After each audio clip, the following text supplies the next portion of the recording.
Um, the danger is that maybe the non-Jew will mix in non-kosher milk. The truth is, milk from a non-kosher animal looks a little different. Looks a little more yellow, and most people They also taste different. taste a little different. I wouldn't know, but if you say so. The goat milk and cow milk taste different. That's true. That's true. Yeah. But the goats are kosher. Yes. But which milk is not kosher from which animal? Goats from a camel. Goats from a pig. Milk from a pig. Milk from any non-kosher animal. Now it's very hard to harvest pig milk. That's right. That's right. It's very hard, and that's why. I believe the pig milk is more expensive. Sure, it's very far. It's a far out, very distant concern that this will actually happen. But the rabbis made a decree. He said you have to have a Jew who supervises the milking to know where the milk is coming from. As I said, some rabbis are more lenient because they say you have to look at reality. What kind of concern really is there that there's going to be non-kosher milk mixed in? It's a very, very small. But some people say, sorry, the rabbis made an absolute prohibition on any milk which was milked by non-Jews. And so you can't have it no matter what. I think I mentioned Rav Moshe Feinstein wrote a famous tshuva in America about 100 years ago. And he said that it's known as the light Chalav companies. בוקר טוב, כוח. וואו, כולם היו פה בזמן היום, לא יודע מה קרה. חשב. איזה יופי. הלכות כבוד ספר תורה. וואו. וקל וחומר, הלכות כבוד ספר תורה מלא. וואי. הלוואי. יפה מאוד. וואו. I appreciate it. Thank you. Appreciate it. Ashreinu. Okay. You guys got hit on the head. I see. Okay. Very good. It's we have such a short amount of time. We should utilize it. But and as Rav Moshe Feinstein said that in America there's a lot of supervision over the milk, the dairy farms, because it's unhealthy. They have to pasteurize it. Then they're not allowed to mix in any other kind of milk. And he said, in these types of countries where there's government supervision, that's good enough. That's good enough. Yeah, but he also said something like, in my opinion, it's allowed, but I don't drink it because it's now. He said it's best, if you can, to be machmir, to be stringent. Yerei shamayim, somebody who has the fear of God in his heart will be machmir. But the straight halacha is that it's allowed, and based on that, a lot of, I'd say the majority of American Orthodox Jews drink milk, and around the world. They drink milk in Western countries. I went to China, I stopped in Hong Kong, I went to Australia, my daughter was in Australia. So we flew through Beijing and we were in the airport for a couple of hours, and my wife wanted to get a coffee, and I said, sorry, you can't have milk. Because I don't know what's going on in this supervision in China in terms of if the government is so careful like it is in Western countries. Maybe it is, I just don't know. So in some area, the large companies collecting milk from smaller farms. Yeah, of course, yeah. They're even small individual farms, like in the small farms of villagers, probably are not very careful with the vessels. But in some large farms in Mongolia, it's pretty good. Okay, right. So, anyways, it depends. But there's more to talk about because nowadays a lot of products have in it not milk, but they have milk powder. Milk powder is milk where they took out the liquids, and so then you can use it in chocolates, and you could you don't have to have all the liquid in it, but you have the taste, and you have what the milk gives. So, and also you can turn it back into milk if you add water.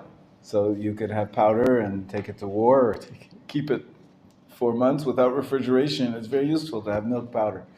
So here we have an additional reason to be lenient, because I think milk from non-kosher animals, you cannot make milk powder. It just doesn't work. They don't have the same enzymes.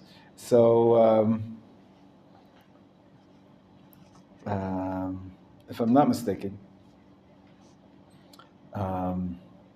also they weren't part of the powder was never part of the original enactment of the sages.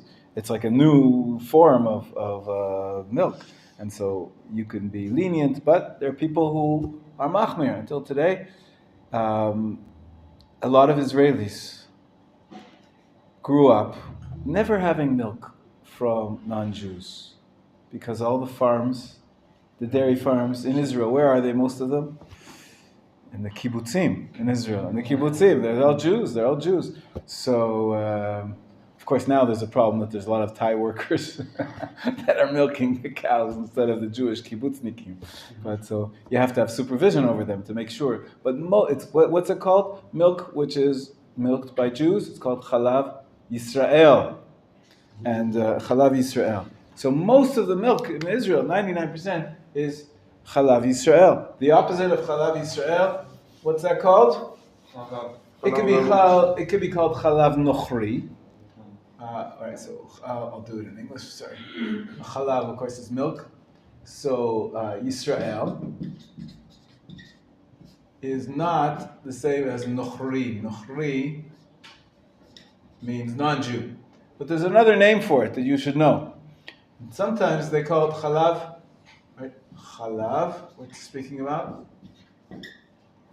Chalav Yisrael, or Chalav Nochri, or Chalav Akum. Akum is an acronym. It stands for Ovdei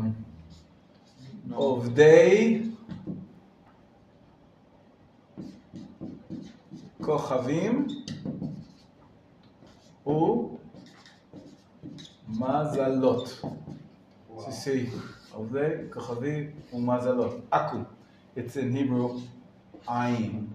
So, Akum. Chalav Akum. So this is actually a term which was brought into the Jewish literature by the censor. Throughout the Middle Ages, primarily in Christian countries, the Christians were very sensitive to being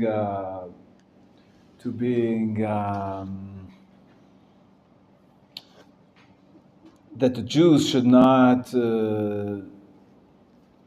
discriminate against them, or that their Jewish law should not be degrading the Christians in any way.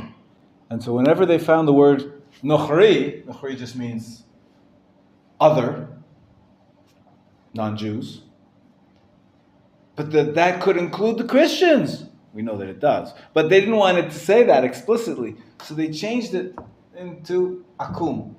Ovdei Kochavim Mazalot. This is a law which refers to the pagans, those who worship the stars and the constellations. Ovdei Kochavim. But it's not, so they say, we don't worship stars. We don't worship constellations. And so it doesn't apply to us. That's what the Christian censor. So they changed a lot of the terminology in the Talmud from Nochri to Akum. So Chalav Akum is a very commonly used phrase, and sometimes you'll see, as I said, in Israel, all the candies, elite, all the factories that make tenuva, they milk and milk products, it's all Chalav Yisrael. But if you buy all of a sudden Hershey's from America, or if you buy some other kind of chocolates that are made outside the land of Israel, many times it'll say kosher, chalav akum, in the kosher label. It says, many Jews rely on that it's kosher. And sometimes it'll say avkat. Avka is powder. Avkat chalav akum.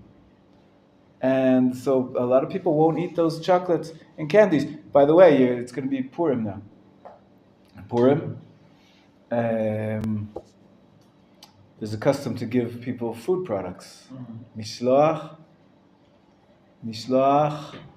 manot, it's called. Mishloach manot. One of the 4 mitzvot of Purim. We're going to talk about it soon. And so people buy little candies and cookies and chocolate bars. You give it to your friend. Be careful. You have to try to think. Maybe he won't eat it because it says avkat chalav nochri or avkat or chalav akum, because it's made in America. In America, the Kashrut organizations follow Moshe Feinstein's psak, and except for some special other Kashrut organizations, which they only use chalav Yisrael, even in Chutz La'aretz. They send the mashgiach to the non-Jewish farm, and they make sure that they always have. Nowadays, you know how they do it in Israel? In the kibbutzim, because I said there's a problem of all these non-Jewish workers. They use cameras. Camels? Cameras. Ah. Video to supervise. If we can always have a live feed of what's going on in the farm, we can see that it's a cow. So then we have supervision. We don't have to be there personally. And then the rabbi said that's totally fine. And monitor. Exactly, hundreds of farms at once instead of one person on each farm. It's much easier. Of course, you have to be careful because you can doctor it up and cheat. But yes. But like in my family, they have also a farm in Holland, and they have like robots, and you don't have to do anything. They have Amazing. 2 robots. Yeah. Cow Nobody walks. attaching the atinin. You have to attach the machine that milks the cow. You have to attach. Somebody has to attach it. No. Oh, automatically. The cow, he walks in the morning Yeah. to the machine, Yeah. and like an arm going. Wow. Great. That's amazing. Be very useful here in Israel. But the ones I've seen in Israel, you have to have somebody attach them. Yes, but those not. But Amazing. it's That's kosher. even better. Good question. Unless you have Jewish supervision, it's not. You can't rely on it, unless you have government supervision. Somebody has to make sure that it can tell you that it's only from kosher animals that are going through this. But I'm sure in Holland there's also supervision, government supervision. There must be. The robots are owned by Jews, designed by Jews, Jewish software. maybe good enough. Maybe some Yeah. chips. Yofi. Tov, okay. But I didn't know that there were such machines that automatically can be attached by a robot. That's great. Definitely that's going to start being used in Israel because it's a big problem. We spoke about it, we're going to say it again now, that what happens regarding milking the cow on Shabbat. You're not allowed to milk a cow on Shabbat. It's part of one of the 39 melachot. With a robot. Mefarek. But a robot for sure can. And even a Jew can. Because it's tzar balei chayim. It's causing pain to an animal. If the animal's used to being milked every day, or twice or 3 times a day, and he doesn't get milked, they're going to explode. They're going to feel such pain, and we have to leave them with the pain. But that doesn't mean we can use the milk. What we do is if you milk the cow to waste, so then it's not like the original malacha of mefarek, of dash, of taking something out from its source, from where it grew, for the sake of using it. But if you're going to throw it out, so that if it goes bad, then it's not a problem. So they actually have an interesting. One question. Yeah, Elon Musk, I've heard of him. He want to he apply everything to go to Mars for in 2020 30, right? 1 million people will be in the Mars. Mars is a planet. Mars. Yes. And then he even create chips from brain. Everyone should be intelligence and everything, right? The chips in the brain. Yeah. He did sure, right? I don't know. First of all, I doubt that will happen, but you never know. But but you're not allowed to injure your body. But if it's not injurious, if there's a good reason to, if there's benefit, maybe you're allowed to. Like you're not allowed to have surgery, but sometimes they allow it for a woman who feels very bad that her nose is too big. Right? They have plastic surgery. Heard of such a thing? Yes. Yeah, but All sorts of things. Chinese ladies are All bigger. different things. Nose bigger. Making them bigger, smaller, whatever. There's lots of things. You're not allowed to cut up your body. There's room to be lenient if someone is really pained by it. So he feels so embarrassed to go out in public and he can't live a normal life. So there are some conditions where the rabbis allow it. So if there's tremendous benefit by having a chip inserted, maybe it could be allowed. I don't know. But I think it's challenging to Hashem, something like that. And most powerful mean in the something like that. I thought something on benefit, right? sure, Something like interesting. that. Challenging Hashem. It's a very very interesting discussion. Of course, you could say, well, it's challenging to Hashem to create rockets that go up to the heavens and planes that fly in the air. Only birds are supposed to fly. God gave us the world so that we develop it, and He wants us to get stronger, and maybe we can use technology to make us stronger. I don't see if somebody has no arm. Nowadays they make prosthetics, an artificial arm, and they even can, through your brain, you can attach and make fingers. You can move fingers. It's an amazing thing. Someone can have the use of his fingers, even though he had an accident or was born that way. So it's not bad to use technology to help people do better. So I don't know that it's so clear. Now, it's scary, the whole thing. Implanting knowledge in your brain, I don't think it's so simple. But Except Torah knowledge. that's right. Well, just put in Shas. That's it. Put it. Yeah, but the angels already proved that now They made us forget it though. Yeah. So that's an interesting question. Getting back to milk, there is an issue of milk that's milked on Shabbat. In some kibbutzim, really it's allowed, like I said, because it's Tzar Baalei Chayim. There's all sorts of systems how to do it in the proper way, but let's say they didn't do it in the proper way. Well, it's only 1 out of 7 days. All the milk goes into the same big containers, big vats. So it's batel b'shishim, right? But it's nullified in the majority of the milk is not from the Shabbat, even if there was a Shabbat violation. So the milk is kosher, but there is a special kosher mehadrin, in which they're careful to only take from those farms who are careful about the Shabbat laws, about like you said, there's a machine that can be running from before Shabbat automatically, it turns on and off. Nobody's turning on the machine, and it's just a question of attaching the vacuum pumps. But there's muksa, right? If it's designed for use on Shabbat, it's not a problem.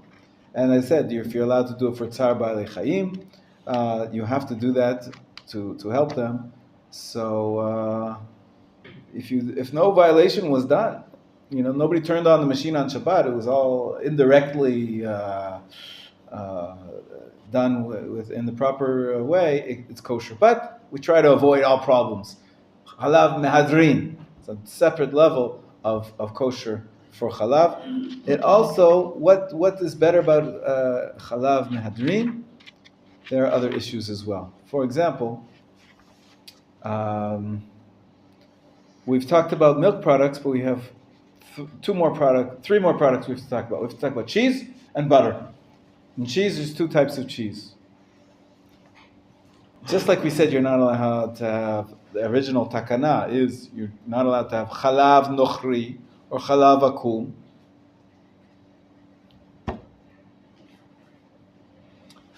You're not allowed to have cheese, which was made by non-Jews either. And it could be, and this is what's getting closer to Aaron's question for the rest of the class, it could be that this is connected with a number of enactments which the sages made to separate Jews from non-Jews. Like the Torah speaks about the kosher laws. We're not supposed to eat together because we might fraternize, and we might come to drink together, and we might come to sleep together, and we might come to marry them, and we might come to worship Avodah Zarah. The Torah is very careful about the mixing between the Jews and the non-Jews. And it could be that this prohibition on cheese, which was made by non-Jews, is also, because cheese is like a delicacy also.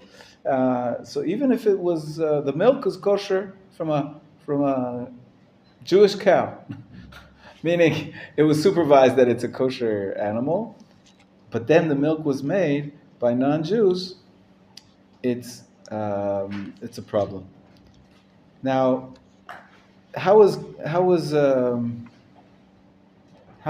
cheese made? You eat milk and you mix it. You take milk, and then originally they would put it into an intestine. The intestine has certain enzymes. Some animals. Right. What's it called? Straps and Rennet, I think. Rennet. In Dutch. In Dutch it's straps. Okay. So, and that enzyme inside the intestine, it makes the cheese become hard, and gets a special taste.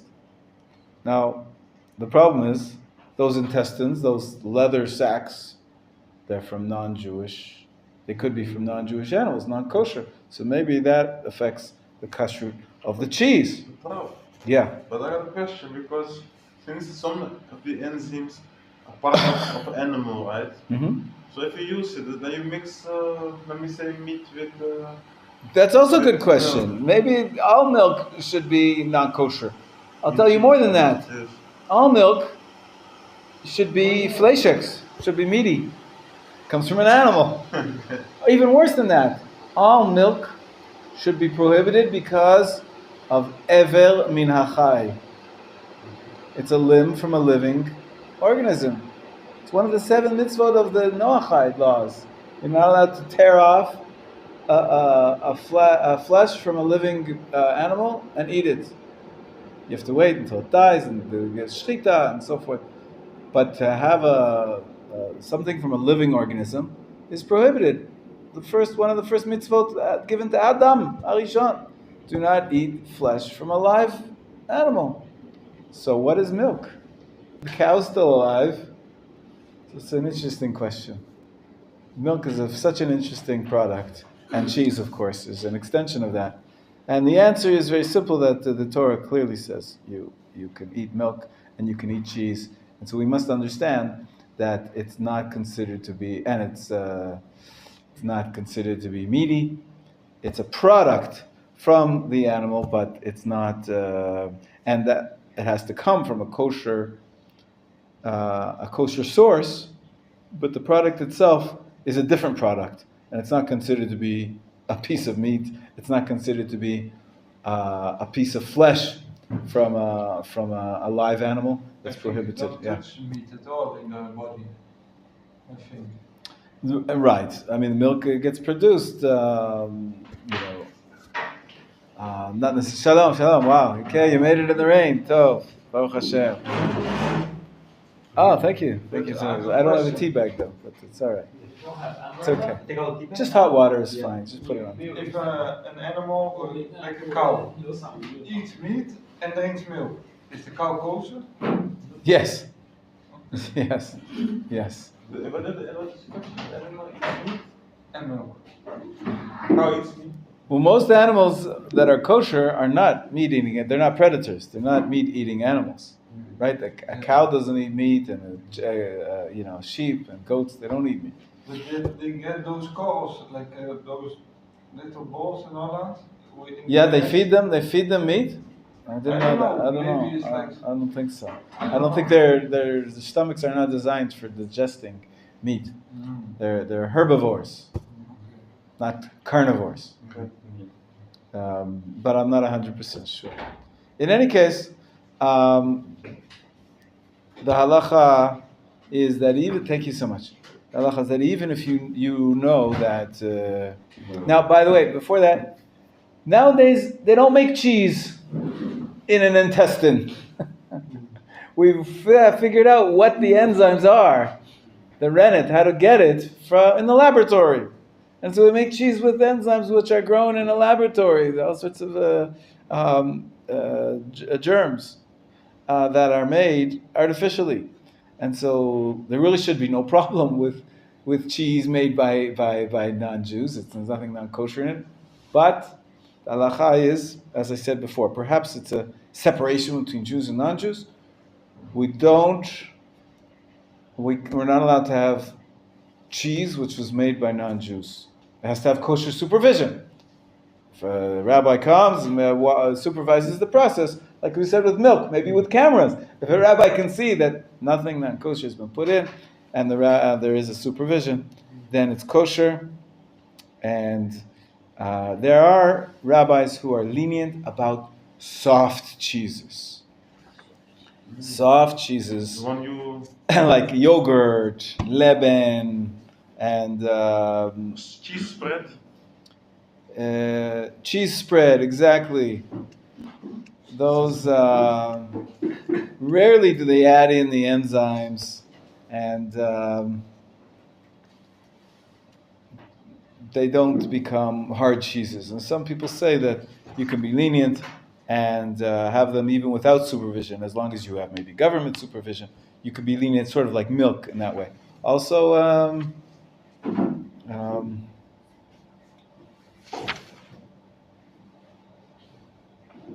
the whey, it's called mei chalav in Hebrew. It's the milk. When you're making cheese, there's water that floats, that it gets separated off. That water with some milk substance in it is very good for producing chocolates and all sorts of products. Some rabbis are lenient about that because it's not precisely milk and it's not precisely cheese, so it sort of sneaks in between. And the last thing we have to talk about is butter. What's butter? It's milk that you mix it up, right? Fat. Right. It's you separate off the fat from the milk, and then you get butter. And this was a machloket from the time of the Geonim. Geonim, which year? Who remembers when was the Geonim? after 500, 1,000. From 500 to 1,000. Very good. From 500 to 1,000, approximately. Yeah. So there, some Geonim were machmir and some were mekel, and until today, believe it or not, it's not absolutely universal either. Some people say that you're allowed to have, if you're sure that there's no other ingredients, like in a company where you can rely on the packaging, because the government is very careful to check that all the ingredients are kosher. So I know that pure butter, some rabbis allow you to have it, even if it doesn't say kosher on it. If you, in America, a lot of people eat butter, which it doesn't have kosher on it. But other rabbis say, no. It's hard to supervise, and maybe it's part of the, they cook it up in dishes, maybe they cook up other things in those dishes, and so you have to be machmir. And so again, in Israel, all the butter is kosher. It's all from the Chalav Yisrael. It's all, all the dairies. It's worth their while to make sure that the rabbis have all the supervision they need, and it's easier. But when you go to Chutz La'aretz, when you go to travel, so then you have to know. So I guess you can be lenient in some countries, in Europe, maybe, and in America, to have plain, simple butter. If you look in the ingredients and you know what they are, and none of them are prohibited, then you can rely on that when it comes to soft cheeses and yogurts. Also, but not when it comes to hard cheeses. And the best thing to know when you travel is that in every country where there's Jews, there's usually a rabbi and a rabbinic organization. And even if they don't write it on the packaging, there's a list, kosher list. You go to France, so there's the chief rabbinate of France. They put out a list. They say all these companies that make food in France, these ones are reliable, these ones are not. This is kosher, this is not. So you have to go to the supermarket with your list. Nowadays you have it on an app. It's very easy. They even have an app where you can take a picture of the product and it'll tell you if it's kosher or not. But so when it comes to yogurts also, because yogurts, nowadays most yogurts have additives and flavors and tastes, so you have to be careful. But those are the laws of milk products, which spoke about. Now we're going to talk about wine and oil and other prohibitions. Yes. Now, can I cook with butter? Yes, from the Rab told me that I can eat, right? Can I cook with butter and chicken, something like that? Asul or Parvo. Butter and chicken. What do you say? butter and chicken. Butter and chicken. Special butter, yes, with normal from meat, from milk. Only plant-based butter, but no. What did we learn about mixing chicken and milk?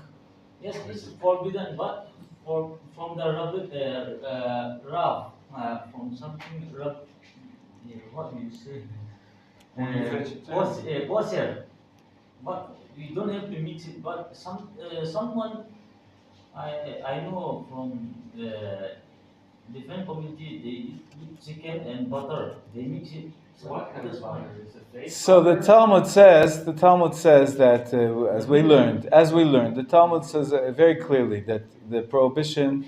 There's a debate about it, but the standard approach is that the meat and milk that are prohibited is the meat, red meat, only from the Torah. And then the rabbis said rabbinically it's prohibited to have chicken and milk.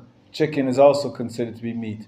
And Rabbi Yossi Haglili, one of the Tanaim, Rabbi Yossi from the Galil, 2,000 years ago, in the times of the Mishnah, he had a different opinion. In his opinion, you were allowed to have chicken and milk. And all of his town, where Yossi lived in the Galil, they would have chicken and milk. And that was fine. They were doing the right thing. But we all know that he was one lone opinion against the majority of the rabbis. And so the majority of the Jewish people, everybody who was not a student of Rabbi Yossi Haglili was not allowed to follow that halacha.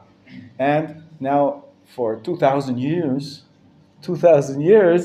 it's universal that chicken and milk, or any milk products like butter, is prohibited. It's true, it's a rabbinic prohibition, but we keep all the rabbis' prohibitions very carefully. And so you're not allowed to cook chicken with milk or butter, and anybody who does that is not following the halacha, unless, as the people are suggesting, maybe it's not really butter. Maybe it's not really chicken. I don't know. Vegan butter. Maybe it's vegan butter. Maybe it's special butter, which is not really... and maybe it's tofu. It's not really chicken. Who knows? But if it's actual chicken and actual butter, it's totally prohibited rabbinically, according to most poskim, for thousands of years already. So I don't know. Maybe some people have a hard time, and they want to cut corners, but that's not proper halacha. Yeah, I'll take questions. Yeah, Pinchas first. Yeah. The father of chicken, beef, the kosher animals fight can be. Don't understand the question? All the animals, all the Kosher animals, yeah. Fight. Fight. They fight with each other? Why would they fight? You have chickens to fight with each other for sport, right? Yeah. But yeah, They can't chicken. you can have goats. Goats fight each other. That's right. So you have to be careful. Can we eat? If they are not injured, if they get a kosher slaughter, then they're not nevela. Oh, not fight. Ah, thank you. Now I understand. Yes, we said that all parts of the animal are kosher except for the blood and the gida nashe, the sciatic nerve, and chelev. There are some fats which are forbidden. Some. They're usually a little bit like chunks. But the rabbis know which ones they are and they throw them away. But the rest of the fat is kosher. It's not so healthy, they say, but it's delicious. Yeah, do you understand what I'm saying? I'm not sure if The forbidden fats there's a certain part of the fats which the Torah says you're not allowed to eat. I'm not sure if it's confusing in Chinese language because butter and cow fat are the same. Have the same words. Yo, butter. But butter is from milk. Yeah. Butter made from Butter milk. from That's milk. what we were talking But about. But in Chinese, cow fat is also called butter. Really? Yeah. It's It's just butter and the cow fat. it's interesting because in Hebrew too, the forbidden fats are called, what are they called, the forbidden fats? We learned about it? Chelev, right? Chelev, which is a similar word to chalav. And also, chelev, we said why are the forbidden fats called chelev? Because chelev means the choicest, the best. We said that you could have the chelev haaretz tochel. You could have the choicest of the land, the best parts. So chelev doesn't only mean forbidden fats; it also means the best parts. So it could be that's what of course they're very tasty. In the ancient world, before they knew about cholesterol, the fat was a delicacy.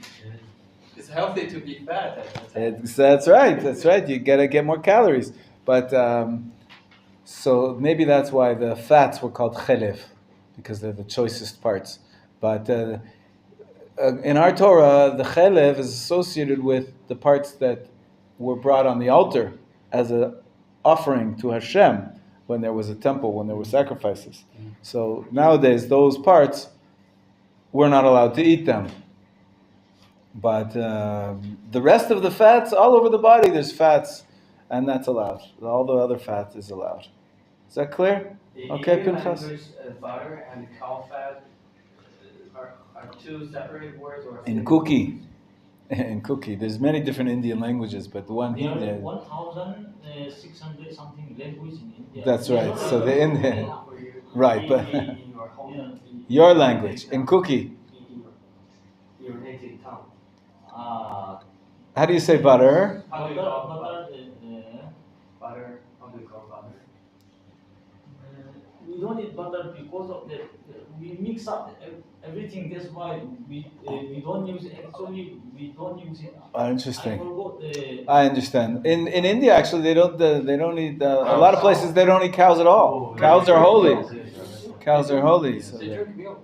but they do drink milk. Yeah, but he says they don't drink milk. I don't know why. Butter. Or butter. They don't eat but they drink milk. Interesting. Yeah. In India, the Rabbi Menachem, we commonly use English, something like that. Butter. Oh, you use English, the words, so you don't know what the cookie word is. I understand. Okay, Michael, you had a question too. Michael, you had a question Oh yes. too? Yeah. Yeah, what he's saying, I was thinking about from the beginning, from the chicken and the butter. But is it not with the butter and the fish that they say you can make it in the fish in the butter? So that the Talmud says that you're not supposed to have fish together with meat because it's unhealthy, it's dangerous. And we mentioned it the other day that we keep up to tradition, even though nowadays modern science says there's nothing dangerous about having fish together with meat. We eat them separately. You've seen many people, they serve them on separate dishes with different forks. So there is a custom also that I think in lieu, because of that custom that's mentioned in the Talmud, they extend it and they say you shouldn't have fish together with milk products either. Some Sephardim are machmir on that until today. Most Ashkenazim are not stringent about it. And I have cheese with fish all the time. I eat it. Yeah, most Ashkenazim do. All Ashkenazim. Only some Sephardim are machmir on that, but you don't have to. You have to follow your rabbi, of course, in your custom. But there is a tradition that it's a much later custom. It doesn't say it explicitly in the Talmud, but I think it's an extension of this idea of the prohibition of fish and meat. So they say no fish and milk either. But it's not mentioned in the Talmud. It's a later custom in Sephardic lands. Okay? All right. Let's. We mentioned that the cheese and this absolute prohibition on cheese, which was made by a non-Jew, might have something to do with the separation which the rabbis wanted to make between Jewish communities and non-Jewish people. And that is, we have a progression.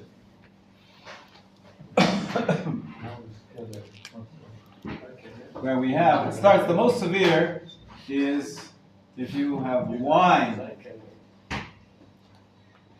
together with the non-Jews. Also, maybe you have bread baked by non-Jews, or if you have oil produced by non-Jews.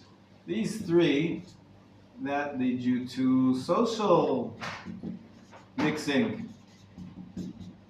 Social mixing leads you to intermarriage. I'll write intermarriage,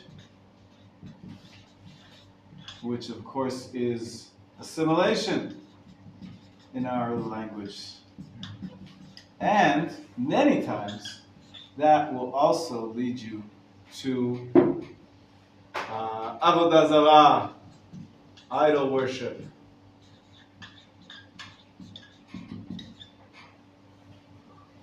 The Torah tells the following story.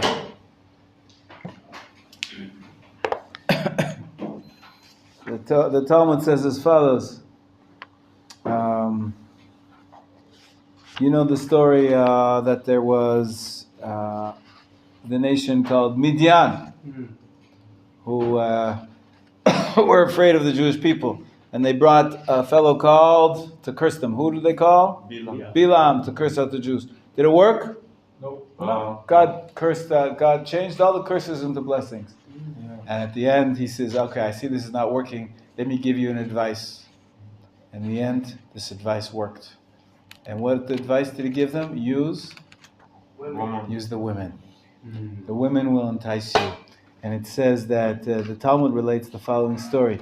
That they would set up shops right near the Jewish camp, selling clothing. Beautiful white linen clothing that the Jews wanted to buy, to feel good, to look good. And they put women, old women, not attractive women, selling their wares on the outside of the store, on the outside of the tent, okay? And they said, how much is this beautiful suit? It says $100. Okay, they keep walking, they say $100, that's too expensive. And then they had a beautiful woman inside the tent saying, if you come to me, I can give it to you for $50. I'll give you a discount. And so, of course, they wanted a bargain. We all know that Jews like bargains. So they went into they went inside the store and they said, "Here, I'll give it to you for half price." And okay, so they bought. Next time they came around, same thing.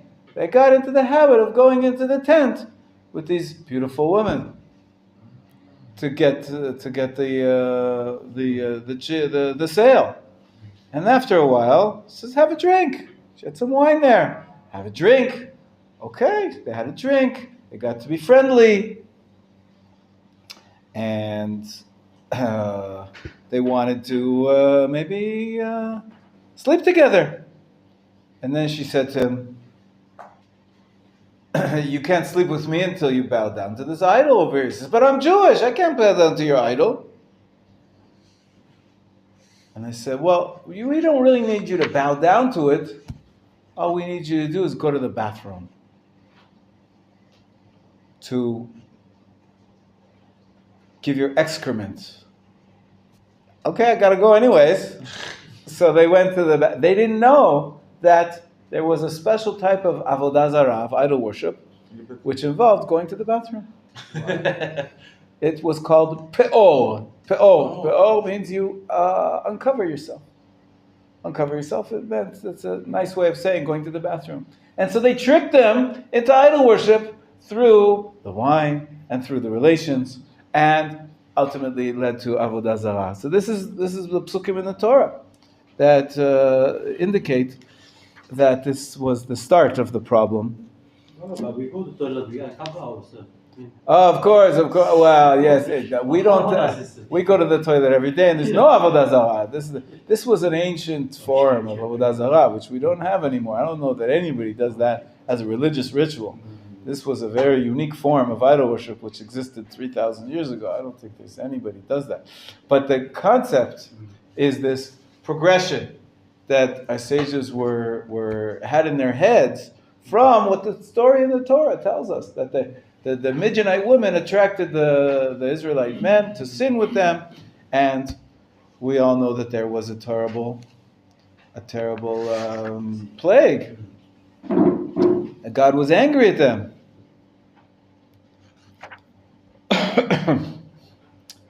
The next time we have such an issue of non-Jews using food to entice the Jews and maybe to lead them astray is by Daniel. Daniel and his the three young children who came after him. What were their names? Hananiah, Meshach. You're mixing up the Hebrew names and the Persian names. Yes. I know. Hananiah, Mishael, and Azariah, and their Persian names were Shadrach, Meshach, and Abednego. That's right. Very good. He just knows his Bible. That's all. He's reading the Tanakh, the book of Daniel, in translation, of course. Yes. Why? Because I cannot read it. Even I read it in translation. Why? Understanding. What's Daniel's written in Aramaic? Oh, yeah. It's not in Hebrew. So I know Aramaic. I actually studied it with my son at length in Aramaic. But They're vegetarian, right? Daniel, he was a minister in the king's palace, and they wanted him to eat the food. And he said, sorry, I'm not going to drink the wine, and I'm not going to have the bread of the king either. And it says wine and other drinks. And our sages understand that the other drinks refer to the oil. Now, where do we say in our prayers every day something special about the wine, the bread, and the oil? Every day, twice a day, giving you hints. It says in the Shema. The Shema. He give you God rain, will give you rain, wine, and then what will you get? grass for your You will house. gather asafta degancha tiroshcha v'yitzarecha. This bread is dagan. Dagan is grain. Tirosh is wine. Nowadays we call it that. We use it for grape juice.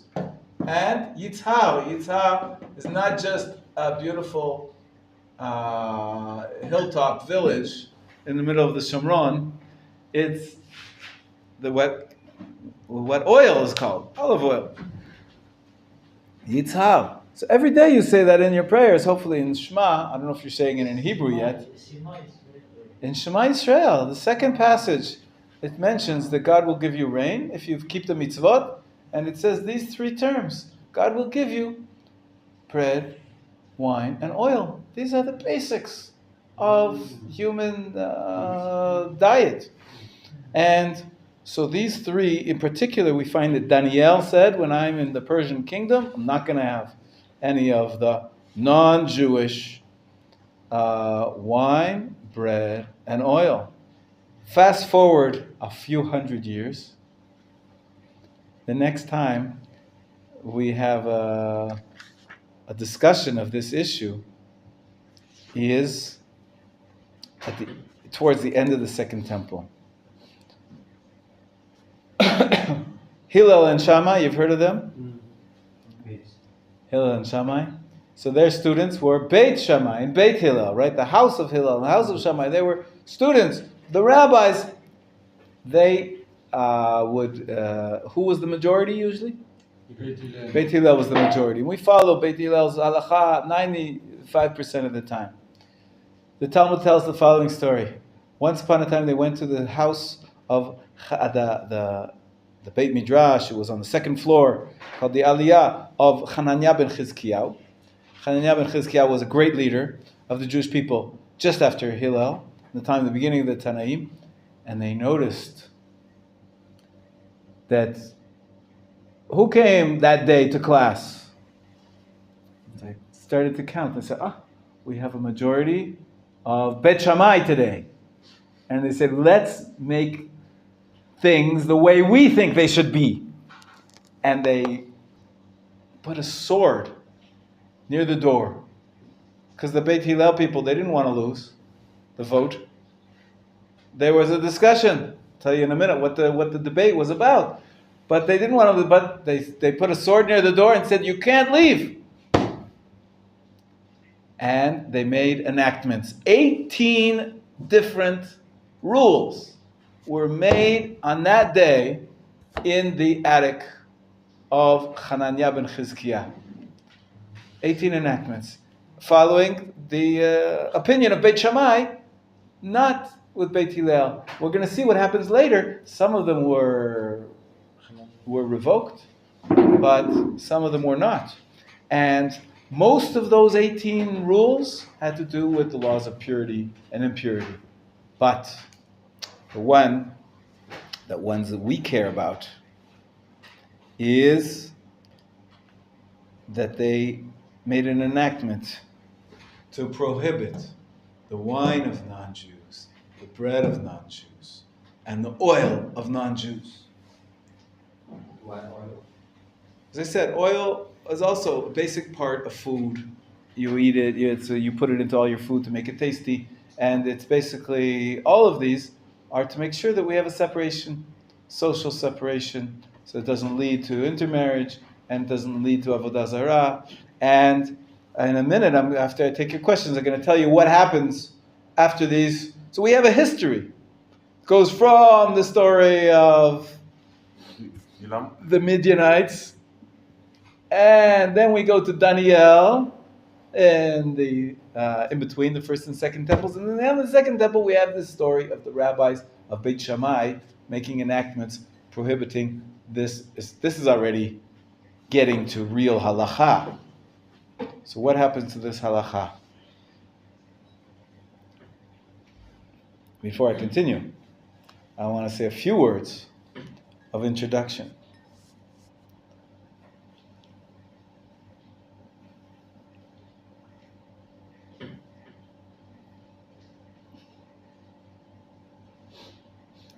Avraham, Yitzchak, and Yaakov were chosen to form the Jewish people. What about all the rest of the people of the world? What do we think about all the non-Jews? Do we care about them? Do we have anything to do with them? Yes. Yes, go ahead. Because, let me say example, Avraham Avinu, they said in the Torah that he was converting people, so he had the whole... That's right.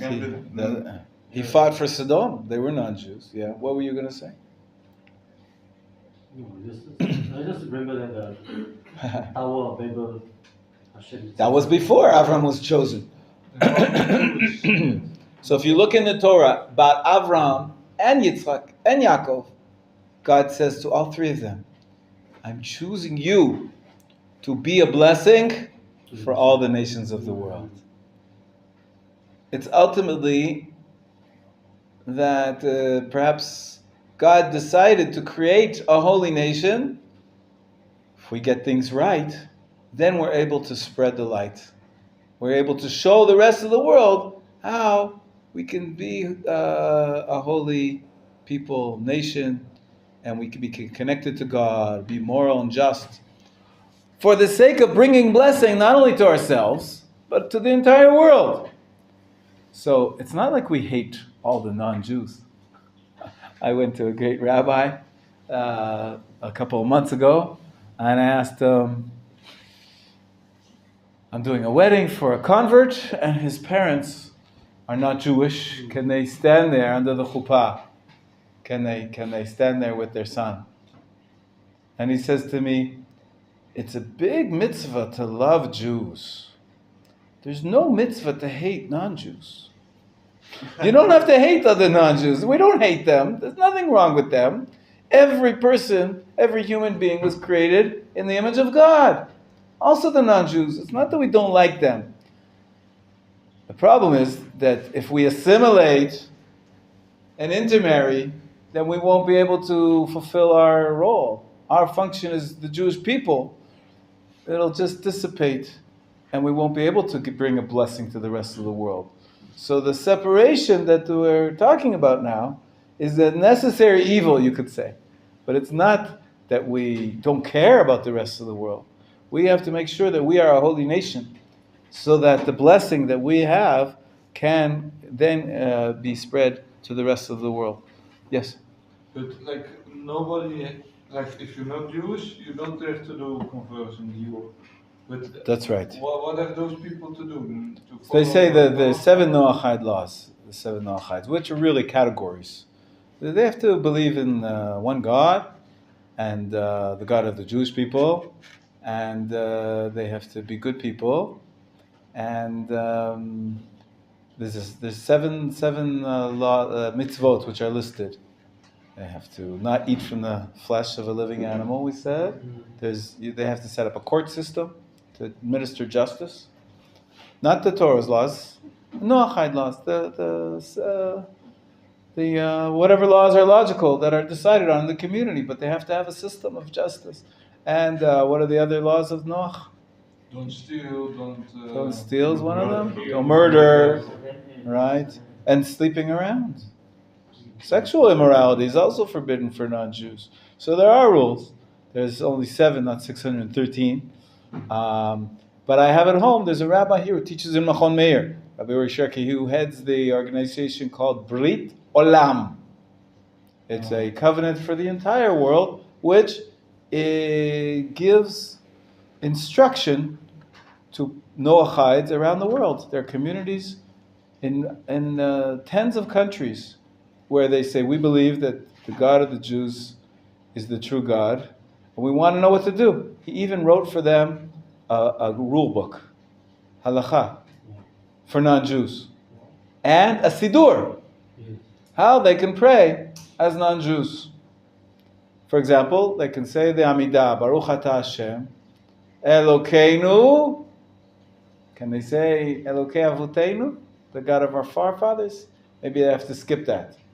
Why? Because Noachide. But their fathers were not believing in the God of the Jews. Maybe forefather. But they're not the children of Abraham. They're not the Jews. They're the children of Noach. Not all the children of Noach believe in God. They could say that, but what I saw is basically they leave that out, and then just go say, "Blessed are you, the God of Abraham, God of Yitzchak, and the God of Yaakov." So they pray to the God of Abraham, Yitzchak, and Yaakov. They don't say it's our God and the God of our fathers, because it's not. But the rest of the prayers, they can pray for healing and for wisdom, and bless Him and thank Him. And it's fascinating. It's fascinating. More and more non-Jews are turning to the Jewish people, asking, "What should we do?" And we believe not everybody has to become Jewish, of course. Not everybody has to convert. Anyways, back to what do we do about these enactments which Beit Shammai pushed through on that fateful day in the attic of Hananiah ben Chizkiah. Ben Gurion was his name. His name was Ben Gurion. You might have heard of David Ben Gurion. He took the name of this great scholar. So it's interesting. Beit Hillel did not just nullify this, even though they were the majority. It's not so simple to nullify an enactment by another Beit Din. But most of these enactments of the 18 that they made were nullified because we don't have Tuman Tara anymore. We don't have purity and impurity. And so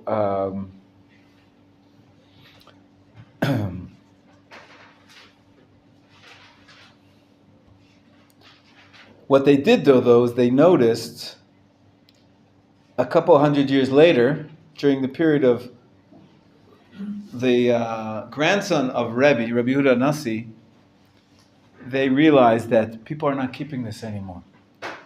This halacha of the prohibition on oil was not being kept. If it's not being kept, we have a principle that every enactment, the rabbis can make lots of enactment, but in the end, it's a little bit of a democracy. In the end, the enactment has to be connected to the people. If the people are not fulfilling it, it never really stuck. It never took its full power. And so basically they came to the agreement that the one on the oil of non-Jews, not significant.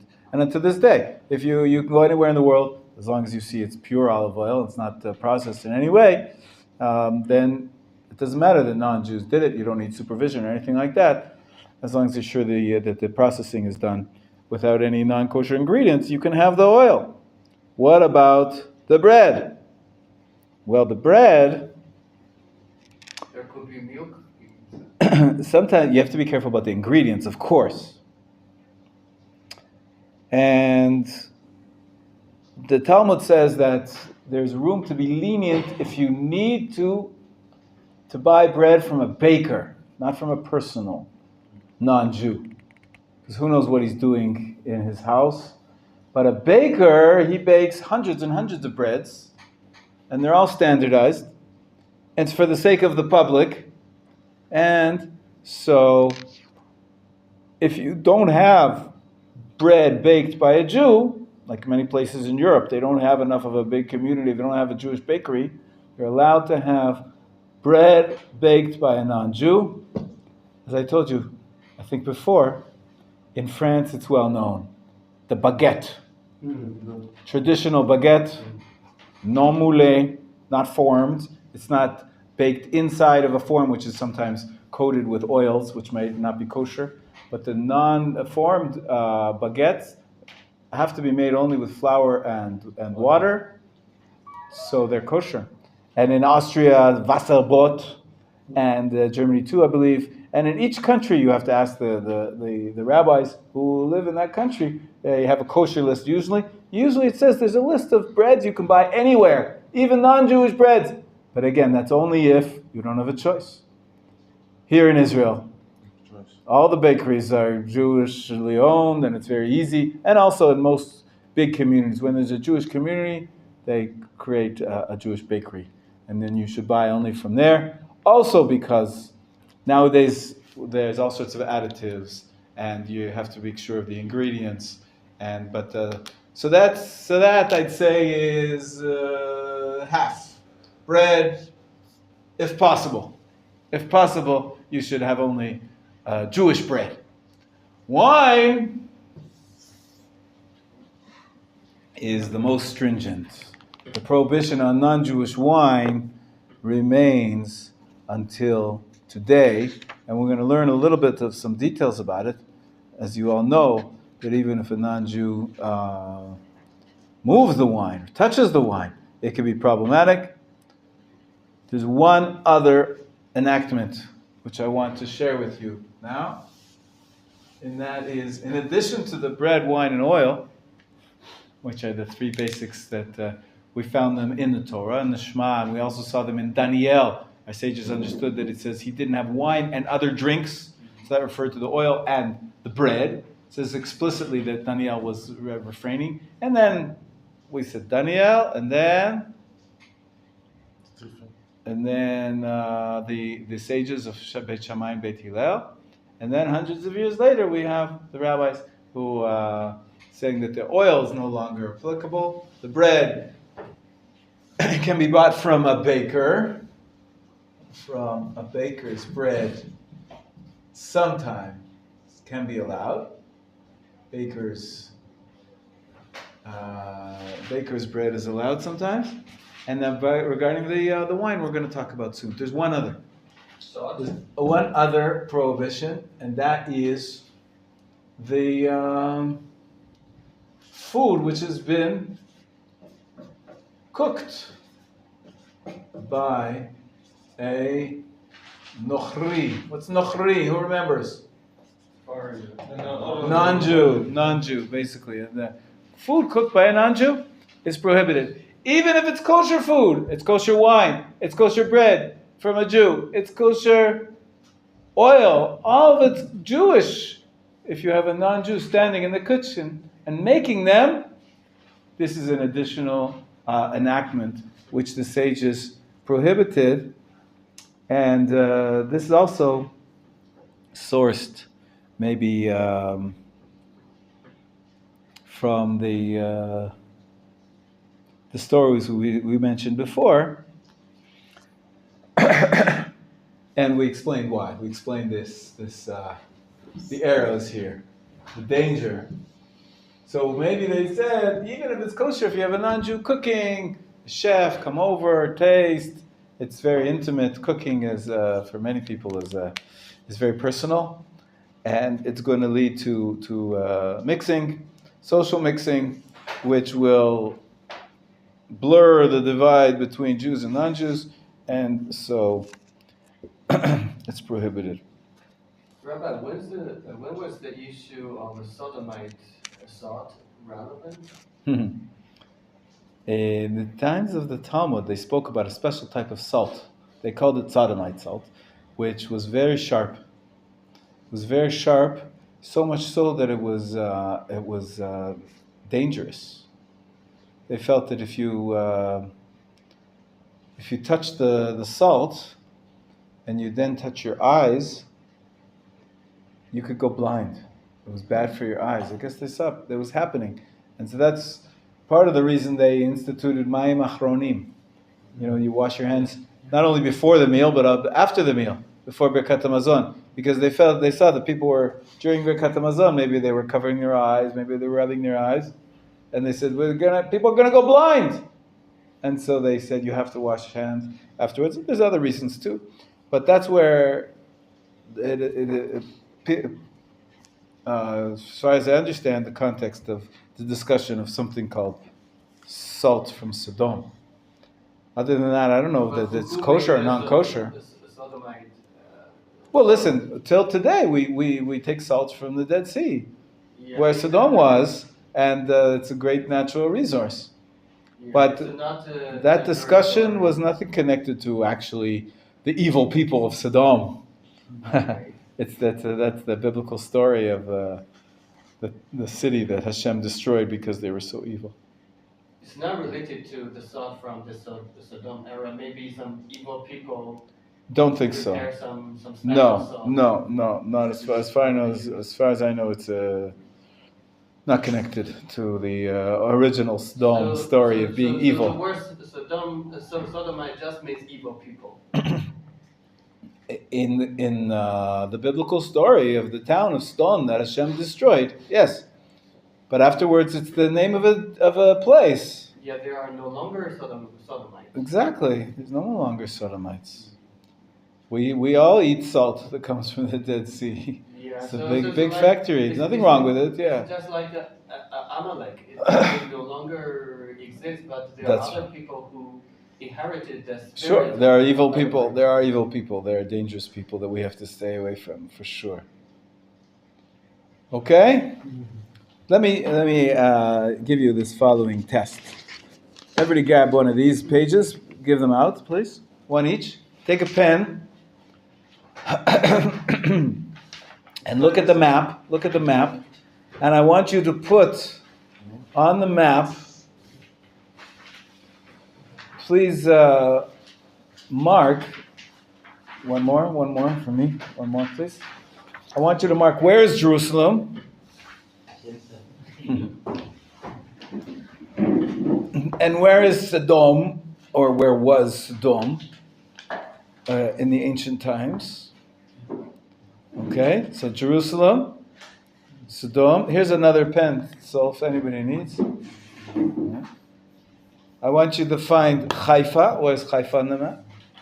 Can I write it? Yeah, write it in where you think it is.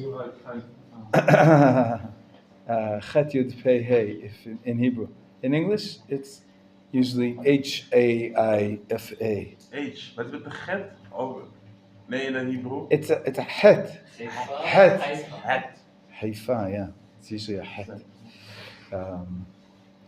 And then I want you to put please note, where is the Sea of Galilee, otherwise known as the Kinneret. Can you also write Tiberias? You can also write Tiberias if you like. Where's Aza? I have Gaza. Gaza, Aza, yeah, same thing. You don't say the G. Beersheba. Where's Beersheba? Beersheba is down. And where's Hebron? Hebron, nice. And where is the modern city of Tel Aviv? Hebron. Tel Aviv. And Yafo? Yafo, right next to each other. Also,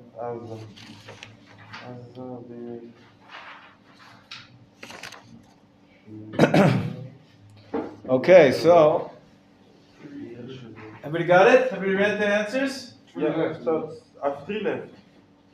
You have 2 left? 3. And that. I have 4 left. Yeah, Eilat. Where's Eilat? We're doing this. We're doing this. What are the names of the cities? The names of the cities. Where's Yerushalayim? Which dot is Yerushalayim? Which dot is Haifa? I know. Also, You know a lot. Let's take a look. Take a look over here. Everybody look here. This is the Dead Sea. We don't have the full picture. The full picture is over here. But this is the same map of the land of Israel, Jerusalem. You see where the Dead Sea is? Yes. It's about parallel to the top of the Dead Sea is Jerusalem. So everybody got where Jerusalem is? on top of the Dead Sea Canyon. Parallel to the Dead Sea? This is Yes. an ancient map. That's right. Almost, you can see the Dead Sea looks different. Well, it's connected. Nowadays it's Yeah, not it's- connected It's anymore. like a But cut. it used to be Cut in the connected. middle Right. and Right. this one. Right. Sodom. Oh, Sodom, I have to write Sodom is down at the Sodom. bottom here. Yes. It was in the Dead Sea, right? Before. Yeah, also on the other side, it's not clear exactly where it was. What else did we ask you to look for? Beersheba. Beersheba. So that's also parallel to the bottom of the Dead Sea. Move to the west. In the middle of the country is Beersheba. Okay, so write it down. Make sure you know. Make sure you know. So, Jerusalem, Beersheba. What's in between Beersheba and Jerusalem? See, there's a dot. Jerusalem, Hebron, Beersheba.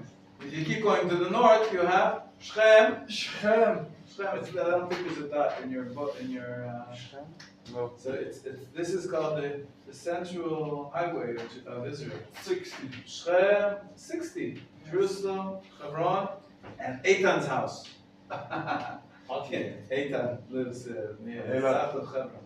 Right here. Oh, Hebron. Anyways, Haifa. Hi. It's very noticeable. Yes. It's called the Gulf of Haifa. Mifrat in Hebrew. Mifrat Haifa. For Shabbat I had a guest from Kiryat Motzki. It's an extension of Haifa. It's part of Haifa. Tel Aviv, Tel Aviv. It's a very, very secular part of the country.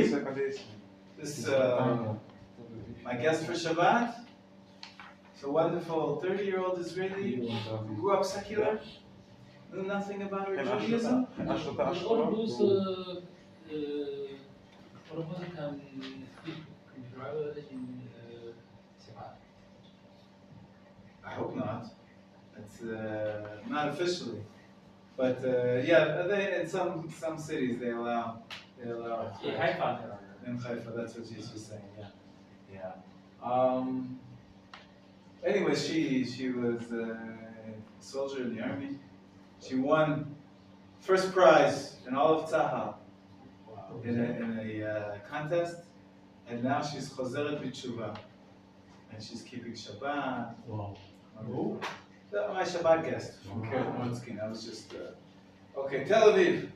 Tel Aviv is, as you can see, parallel to Jerusalem, but a little bit above. Nowadays, Sodom and Gomorrah. Chas v'chalila. Don't say such things about Jewish people. There's a lot of good people in Tel Aviv. And a lot of people that are still searching to find the path of Torah. But they wouldn't call It has very it. special trees. No, that's evil. Rabbi, which door? The top one, the top one. Yeah. Yafo is next to Is it- Yafo. Is Tel Aviv and Yafo. Is this one half? This The is top. Tel Aviv? No. This Tel Aviv? Yes. Then underneath is Parallel. A little bit parallel. A little bit above. It's not exactly right. Above that is maybe Netanya. The one in between Tel Aviv and Haifa is Netanya. Caesarea, you could say. Yeah, that's right. Caesarea. Which one? Yeah, this is Caesarea over here. Over here. Netanya's over, yeah? No, under Tel Aviv. Yeah. And Tel Aviv's over here. So figure out which No, one. this is Jaffa. Jaffa. This is Jaffa. Okay. The Pavilion, What's the that? airport, the Pavilion. Bigger represent Lod. It's near Tel Aviv. Tel Aviv, you see there's a picture of an airplane over here. Right near Tel Aviv. Yeah, that's probably that. That dot That is dot. or A little bit to the right of the dot of Tel Aviv is Lod, probably, for the airport. Yeah, look. Ben Gurion Airport. Like, Dat is Bat Yam, hè? Jerusalem is over here. No, it's Jaffa. I mean, Yafo. next to the ocean or The ocean. no, Tel Aviv is on the ocean. I see Bat Yam. Tel Aviv is on the ocean, yeah. Oh. Yeah. Yeah, it's Yam, but Why you see Yafo? Tel Aviv and Yafo. Rabbi say Yafo. Rabbi of Yisrael. Huh? Wat is Yafo? Okay, so we have it. And of course, Gaza, Ashkelon. But Tel Aviv is Yafo. No, it's Bat Yam. Is Bat Yam or Yafo the lower step here? But Yam is the southern part of Tel Aviv. So Yafo. But it's near Yafo. It's surrounding Yafo. Maar this Bat Yam is also Yafo then. Or is Yafo and Bat- Bat Yam are together, yeah. Yeah, this is Bat Gaza area. Because Yafo is Tel Aviv. Oh. 2 part of million Tel Aviv. people. Yes. 2 million people. Maybe, Okay? yeah, a lot of people. This small area. Yeah. But it was Yeah. it's times, right? Yeah. I think. Yeah. You see. from your state is the road. Show me the Oh, picture what you Same showed to me us, again. no. You see. Yeah, they put together Tel Aviv and Jaffa. And Here's then Netivot and Tanya. here's Sderot. Sderot is here. Sderot. Near here. There's Roma. Roma. Yeah. Stop. Slow. Stop. But it doesn't exist anymore. It was. It's where it was. Somewhere in that area, anyways. Oh, the gold is on the West Bank. Hmm? The gold is on the West Bank. Okay.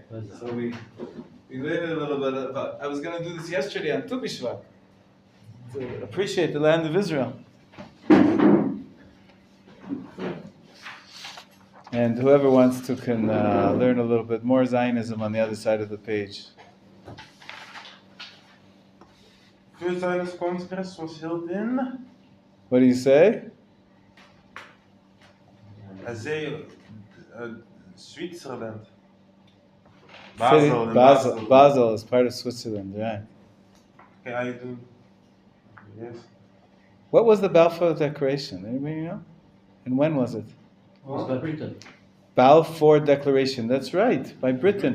Why Britain? And what did it say in it? What was the Balfour Declaration? Dat was de. When was it? Does anybody know? De World War II. 1917, after World War I. Oh, wow. After World War I, they divided up the Middle East, and they gave the Middle East to Britain. Oh, The English were in charge of the whole Middle East, and So the Zionists and the Arabs came to they were all fighting to get permission to have their country.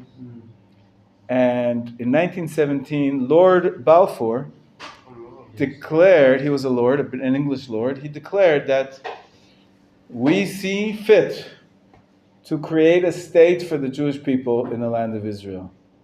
In the land of Palestine, they called it a Jewish state. A national homeland for the Jewish people. This is in 1917 on the 29th of November. Until today, you find all over Israel streets that are called Kaftet November, the 29th of November. Why? What happened on the 29th of November? The Balfour Declaration, 1917. The British were in charge, and they said, we're going to make a Jewish state. So this was the first time in thousands of years where the nations agreed that the Jews should have a state in the land of Israel.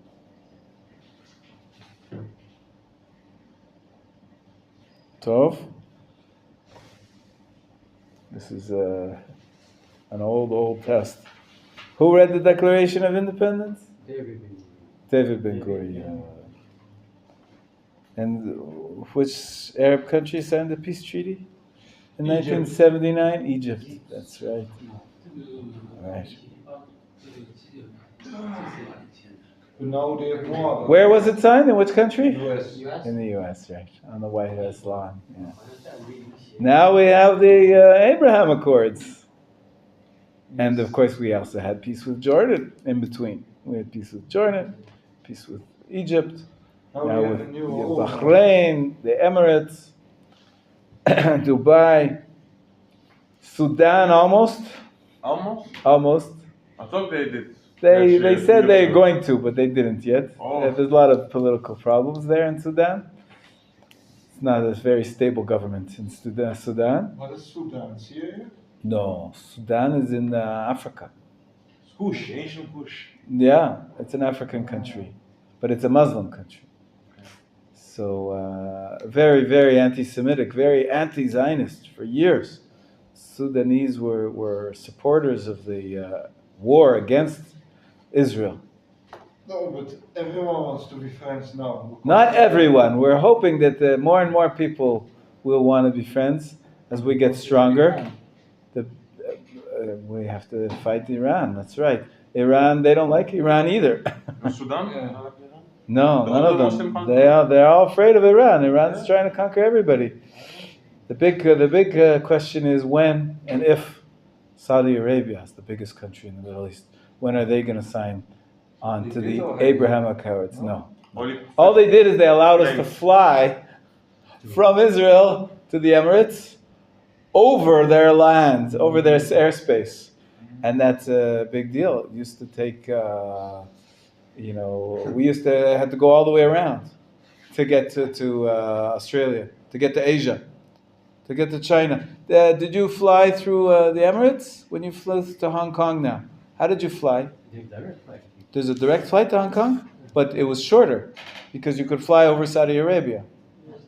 It was not as long as it used to be. It used to be there was no way. You had to go north and then south. You had to go through Turkey but now you can go direct east over Saudi Arabia, even though we still don't have a peace accord yet. We're still waiting for it. But the Abraham Accords is made with the Dubai and stuff. Dubai, United Arab Emirates, yeah. And Sudan joined half. The half joined. And There's a rabbi in our yeshuv. yeah. Maybe you know him, Rav Nagen. Yes, I do know him, yes. And he, from the government, they give him a letter from the Abraham Accords. Yes. And he fly to India to connect to each other, something like this. Okay, yeah, he does a lot of interfaith dialogue and Rabbi Yaakov Nagen, very interesting guy, yeah, very interesting. He just put out a book. Yes. Shmo Echad, his name is one, all about how to relate between the Jewish people and the non-Jewish people, which is connected to our class. We've been talking about the laws of Kashrut and how of the rabbinic separations between Jews and non-Jews. And we're going to see more details about them today, but we covered the basic rationale. Connected a little bit to the prohibition on non-Jewish cheese as well. Non-Jewish cheese. Other than the Kashrut problems, there's also perhaps an enactment. We don't have non-kosher cheese which is not supervised by a Jew, made by a Jew, or under his supervision. And it's a little bit of a problem when you're traveling in Chutz La'aretz. Can't have the cheeses. There's such delicious cheeses everywhere. You have to have kosher supervision because of this rabbinic prohibition. Okay? No cheese you can eat. Soft cheese, there's many rabbis who are lenient. And it all depends on your circumstances, how long you're there for, how strict you need to be, what the conditions are. When you have an issue, you have to ask a rabbi and consult with him. These are the general rules in our survey of Kashrut. We can't get to all the details in this class. Yeah. Yes. So today we learned about we have to be careful with the milk, to be under supervision and things. But what and eggs? How's with eggs? So Is it eggs, also like we eggs? spoke about a previous day. That the eggs, if it comes from a chicken, it's kosher. You cannot. The problem is that some of the eggs are fertilized. Yes. And so they might have blood spots, which might be the beginning of blood of an animal, of a living chick. And so we said that nowadays in most industrial countries they separate off the hens from the roosters, and any egg that has a stamp on it, that's why they're all stamped. The stamp says they come from supervised, egg farms, chicken farms, where there's no issue. And so even if you see a blood spot, it's not really prohibited. The custom, though, is you see blood, you throw it out. You don't eat it, even if it looks like blood. But technically, it is allowed. It is allowed. All the eggs. And you could. So for example, if you make hard-boiled eggs, you don't open them up. You can't see. No problem, because all of our eggs are kosher. It's just it's a sort of it's called marit ayin. It doesn't look good. It looks improper if you eat something that looks like blood. So we try to avoid that, although it's not actually prohibited. Robert, for the egg, But that was eggs. Yeah. For the egg, if we peel it already, so we can leave it overnight and eat it. There is a tradition which speaks about. It's based on Kabbalah primarily, that there's a problem with overnight leaving certain foods, eggs that have been peeled and onions. The Kabbalah says that the evil forces attach themselves to these leftovers. So the custom is to not leave them overnight, unless you leave them in a sealed container or in the fridge or something like that. Then it's I think you should be lenient. But other than that, there is such a custom that you don't leave them overnight. It's based on the Kabbalah. It's not a kosher law. But also it's not fresh. If you take a cola can and let it open the fridge, it's like all the flavors that go in the cola. It's not tasty. It's not I tasty. agree. That's right. to- And the onion's not sharp anymore. Yeah. But that's not. It's a custom based on the Kabbalah. So people who are very careful about Kabbalistic customs, they take it very seriously. But we have in Shulchan Aruch in Sfaradim. We have Shulchan Aruch. So some of the Shulchan Aruch is based on Kabbalah. He was a Kabbalist in Tzfat. Also, we cannot let things open, cola, and go away and come back and drink it. That is another issue, but we'll talk about it tomorrow. Remind me tomorrow. We have to stop now, and but remind me about the uncovered liquids. Uncovered liquids. We'll talk about tomorrow. All right.